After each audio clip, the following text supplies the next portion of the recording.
श्री कृष्ण कहते हैं कि किसी भी व्यक्ति को अपने धर्म से विलग होकर काम नहीं करना चाहिए। हमेशा व्यक्ति को धर्म के पथ पर रहकर कर्म करने चाहिए।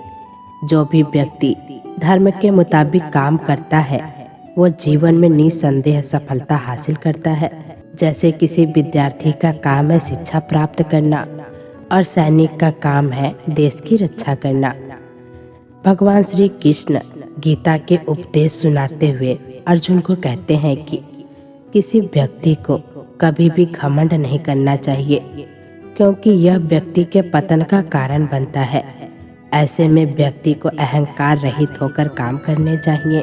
जो व्यक्ति काम, क्रोध और लोभ के मद में फंस जाता है उसकी पूरी जिंदगी बर्बाद हो जाती है। इसीलिए व्यक्ति को इसका त्याग कर देना चाहिए। इंसान को इससे दूर रहना चाहिए। ये नरक के द्वार माने जाते हैं।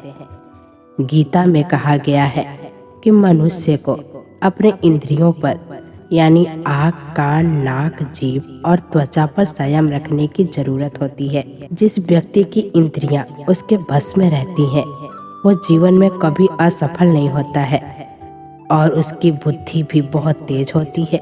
जैसे जैसे व्यक्ति की आयु बढ़ती है वैसे उसे इस बात का एहसास होता है कि उसने व्यर्थ ही उन लोगों को महत्व दिया जिनका उसके जीवन में कोई योगदान था ही नहीं। श्री कृष्ण कहते हैं कि व्यक्ति को अपने क्रोध पर काबू करना सीखना चाहिए। क्रोध आने पर व्यक्ति खुद पर नियंत्रण खो बैठता है और आवेश में आकर गलत काम कर बैठता है। क्रोध में लिए गए फैसले अक्सर गलत होते हैं जिससे व्यक्ति आगे चलकर पछताता है। इसीलिए क्रोध आने पर खुद को शांत करने का प्रयास करें। हर मनुष्य को आत्म मंथन जरूर करना चाहिए। आत्मज्ञान के जरिए ही व्यक्ति को अपने गुण और अवगुण के बारे में पता चलता है। आत्म मंथन व्यक्ति को सही गलत का निर्णय करने में मदद करता है। इसीलिए कुछ समय अकेले रहकर आत्म मंथन जरूर करें। व्यक्ति को स्वयं का आकलन करना बहुत जरूरी है। जब तक आप खुद को नहीं समझेंगे तब तक आप स्वयं से जुड़ा कोई भी फैसला मजबूती के साथ नहीं कर सकेंगे। जब मनुष्य अपने गुणों और कमियों को जान लेता है तब वो अपने व्यक्तित्व का निर्माण सही ढंग से कर पाता है। गीता के अनुसार हर व्यक्ति को अपने मन पर नियंत्रण रखना चाहिए। मन बहुत चंचल होता है और यही हमारे दुखों का कारण बनता है। जो व्यक्ति अपने मन पर काबू पा लेता है वो सफलता की राह पर चल पड़ता है। ऐसा व्यक्ति सिर्फ अपने कर्म पर केंद्रित रहता है और लक्ष्य को आसानी से हासिल कर लेता है। श्री कृष्ण कहते हैं कि मनुष्य को उसके कर्मों के अनुरूप ही फल मिलता है। इसीलिए परिणाम के बारे में सोचे बिना व्यक्ति को सिर्फ अपने कर्म पर ध्यान देना चाहिए। जो बीत गया उस पर दुख क्यों करना, जो है उस पर अहंकार क्यों करना और जो आने वाला है उसका मोह क्यों करना। स्वयं को किसी की तुलना में लगाना व्यर्थ है, बल्कि जीवन में अपने लक्ष्य के लिए एकाग्र रहना सबसे उपयोगी होता है। उस दिन हमारी सारी परेशानियां खत्म हो जाएगी जिस दिन हमें यकीन हो जाएगा कि हमारा सारा काम ईश्वर की मर्जी से होता है। जो होने वाला है वो होकर ही रहता है और जो नहीं होने वाला वो कभी नहीं होता। जो ऐसा मानते हैं उन्हें चिंता कभी नहीं सताती है। आप यहाँ खाली हाथ आए हैं और आप खाली हाथ जाएंगे। जो आज तुम्हारा है वो कल किसी और का था और कल किसी और का हो जाएगा। समय जब पलटता है तो सब कुछ पलट देता है।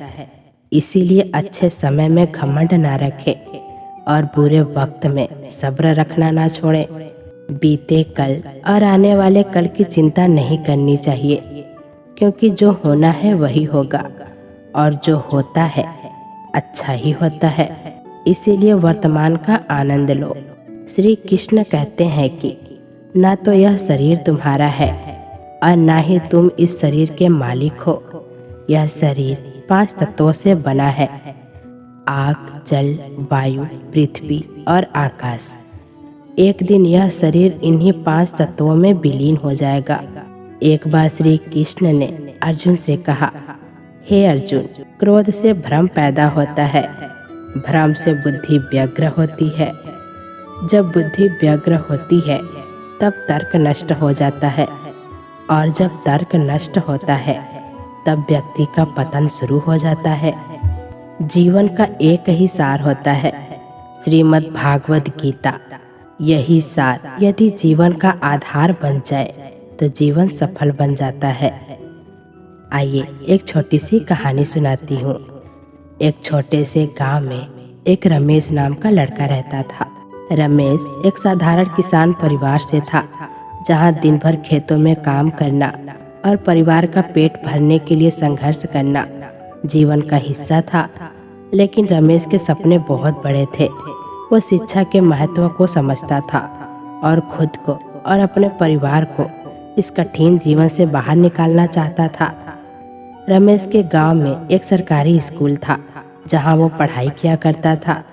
स्कूल से आने के बाद वो खेतों में अपने पिता की मदद भी करता था, लेकिन उसकी नज़र हमेशा अपनी किताबों पर रहती थी। सीमित साधनों और कठिन परिस्थितियों के बावजूद भी रमेश ने कभी हार नहीं मानी। वो हर रोज कड़ी मेहनत करता और अपने सपनों को पूरा करने के लिए समर्पित रहता। रमेश ने 10वीं की परीक्षा में पूरे जिले में टॉप किया, जिससे पूरे गांव में उसका नाम हो गया। इसके बाद उसने आगे की पढ़ाई के लिए शहर के एक अच्छे कॉलेज में दाखिला लिया, लेकिन पैसे की कमी होने के कारण उसे शहर में रहना और पढ़ाई करना मुश्किल हो गया। ऐसे समय में रमेश ने पार्ट टाइम नौकरी की और अपनी पढ़ाई जारी रखी। उसने अपनी जिम्मेदारियों के साथ समझौता किए बिना दिन रात मेहनत की। आखिरकार रमेश ने एक प्रतिष्ठित इंजीनियर कॉलेज से डिग्री प्राप्त की और एक बड़ी कंपनी में नौकरी हासिल की। उसकी मेहनत और संघर्ष ने उसे सफलता की ऊंचाइयों तक पहुंचाया। आज रमेश न केवल खुद सफल है, बल्कि वो अपने गांव के बच्चों को भी शिक्षा के महत्व के बारे में बताता है और उनकी मदद भी करता है। तो दोस्तों, परिस्थितियाँ कितनी भी कठिन क्यों ना हो, अगर आपके इरादे मजबूत हो और आप कड़ी मेहनत करने के लिए तैयार हो, तो कोई भी सपना संभव नहीं है। सफलता उन्हीं को मिलती है जो उसे पाने के लिए अपना सब कुछ लगा देते हैं। तो दोस्तों, आशा करती हूँ कि ये वीडियो आप लोगों को बहुत पसंद आई होगी। फिर मिलेंगे दोस्तों अगली वीडियो के साथ। तब तक के लिए अपना ख्याल रखना। जय श्री कृष्ण।